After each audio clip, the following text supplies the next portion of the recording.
Ինչպես կարող է մեր սովորական կյանքի ոճը վերածվել բիզնես հնարավորության։ Մենք բոլորս լվանում ենք մեր ատամները ամեն օր։ Լվացվում ենք ամեն օր, դեմքը, ձեռքերը։ Խնամում ենք մեր մազերը, բալզամներ ենք օգտագործում, շամպուններ ենք օգտագործում։ Օգտագործում ենք տարատեսակ խնամքի միջոցներ, կրեմներ, մասկաներ։ Մի խոսքով, բոլորս էլ կատարում ենք գնումներ եւ փող ենք ծախսում սովորական խանութներում։ Եթե այդ գնումները տեղափոխում ենք ցանցային ընկերություն, դա դառնում է մեր խանութը։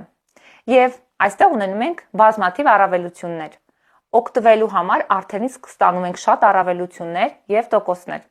Եթե խորհուրդ ենք տալիս մարդկանց խորհրդատվության համար, եւս ստանում ենք տոկոսներ։ Եթե նրանց սովորեցնում ենք անել նույնը, նրանք եւս ստանում են տոկոսներ եւ մենք եւս ստանում ենք տոկոսներ։ Այսինքն, սովորական խորհրդատվությունը, սովորական գնումները կարող են վերածվել հնարավորության։ Բոլոր մարդիկ էլ ամեն օր զբաղվում են ցանցային բիզնեսով, պարզապես չգիտեն դրա մասին։